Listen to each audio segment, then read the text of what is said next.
दोस्तों, इजराइल पर एक के बाद एक आफत जो है वो टूट पड़ा है। वो कहते हैं ना, आफतों का पहाड़ अचानक से आकर सर पर गिर जाना। ठीक ऐसा ही इजराइल के साथ इस वक्त हो रहा है। दरअसल दोस्तों, इजराइल कई तरीके से अपने दोस्तों से दुश्मनी जो है मोल लेता हुआ नजर आ रहा है। पहले फ्रांस, उसके बाद ब्रिटेन, कनाडा, इन तमाम मुल्कों ने खुलकर फिलिस्तीन को आज़ाद मुल्क का समर्थन किया, आज़ाद देश की मान्यता देने की बात की। उसके बाद इजराइल और अमेरिका इन तमाम फैसलों से बेहद नाराज नजर आया, क्योंकि ये यूरोपियन कंट्री डे वन से इजराइल के साथ थे, अमेरिका के साथ थे, लेकिन अब इनका साथ खत्म हो रहा है। लेकिन दुनिया भर के तमाम लोग ये देख रहे हैं, ये समझ रहे हैं कि क्या हो रहा है फिलिस्तीन के साथ, किस कदर फिलिस्तीन के लोग जो है कहां पर खड़े हुए हैं, किस मुहाने पर आकर खड़े हुए हैं।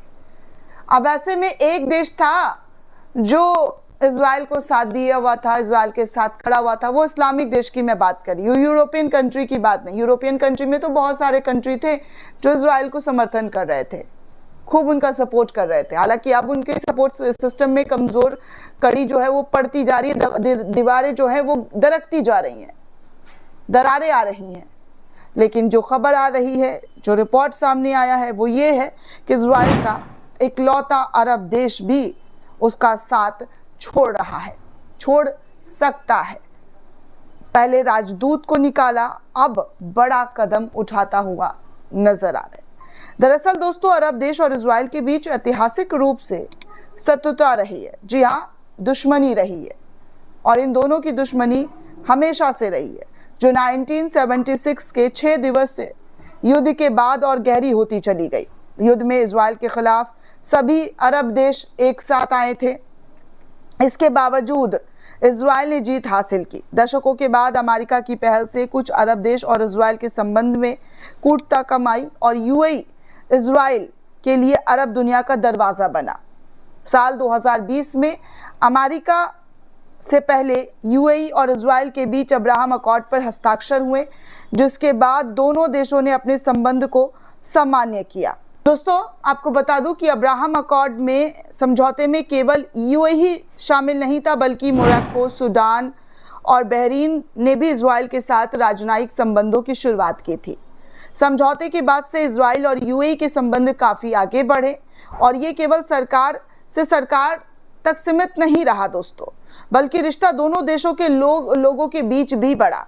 यूएई की एक रिपोर्ट में बताया जाता है कि साल 2021 में इजराइल से यूएई पहुंचने वाले पर्यटकों की संख्या 57,000 से ज़्यादा था, और अगले साल यानी कि 2022 में ये संख्या उससे ज़्यादा हुआ। 2021 में, जी हाँ, 2021 में इसकी जो फीसदी थी वो बढ़ती गई, 157% तक बढ़ गई थी दोस्तों।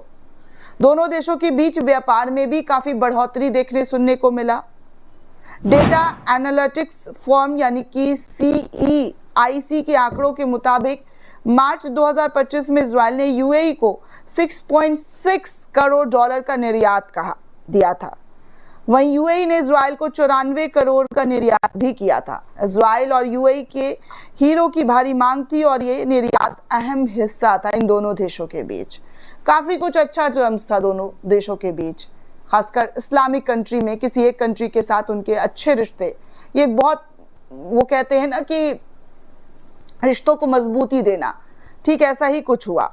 बढ़ते संबंधों के बीच हाल ही में कुछ घटना ऐसी हुई दोस्तों, जिससे दोनों देशों के बीच अब तनाव बढ़ गया है, और तनाव इतना बढ़ गया है कि अबू धाबी, यूएई अपने देश से इजराइल के राजदूत को निकालने के आदेश दे रहे हैं, खाली कराने की बात कर रहे हैं। इसी हफ्ते इजराइल के चैनल 12 न्यूज के एक रिपोर्ट के मुताबिक कहा गया है कि यूएई ने इजराइल के राजदूत योसी शैली को देश से निष्कासित कर दिया है। रिपोर्ट में बताया जा रहा है कि यूएई ने कहा है कि अब वो योसी को राजदूत के रूप में नहीं चाहते हैं। इसके बाद इजरायली सरकार को राजदूत को वापस बुलाने के लिए मजबूर होना पड़ गया है।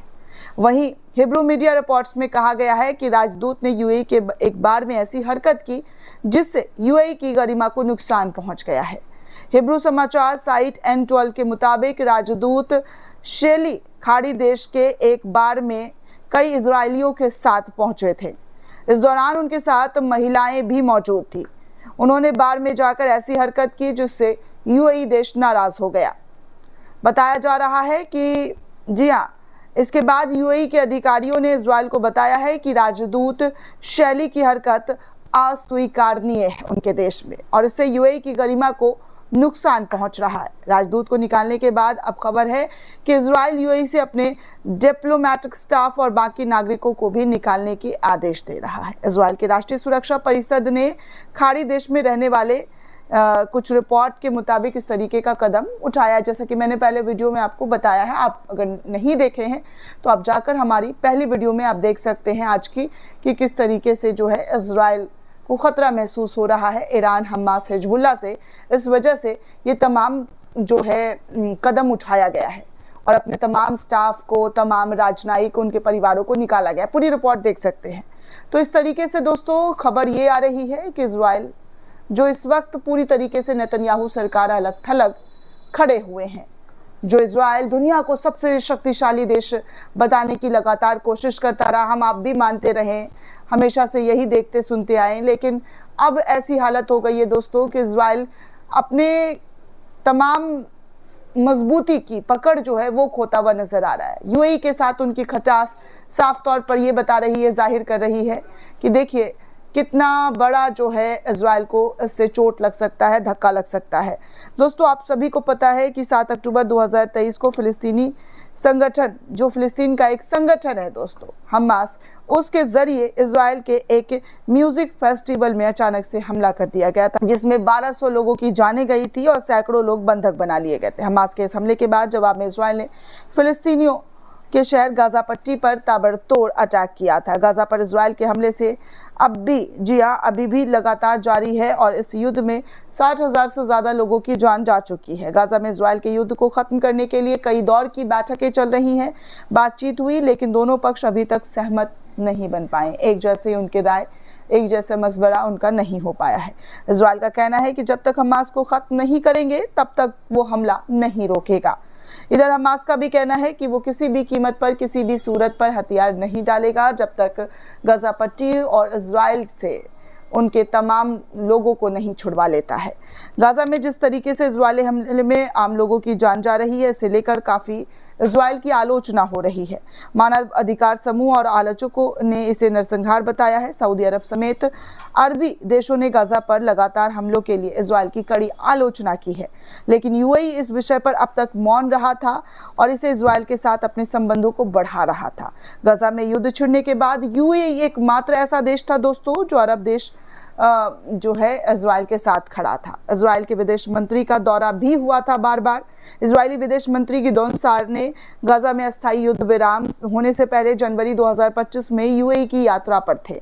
उन्होंने यूएई की यात्रा भी की थी। यूएई और इजराइल के बीच सब कुछ ठीक तो नहीं है, लेकिन फिर भी जब इसी साल जून में इजराइल ईरान के परमाणु प्रोग्राम को लेकर उस पर हमला बोला, तब यूएई नाराज हो गया और यूएई के विदेश मंत्री ने इजरायली हमले की कड़ी निंदा करते हुए एक बयान जारी किया है और कहा है कि इससे क्षेत्रीय सुरक्षा और स्थिरता पर विपरीत असर हुआ है।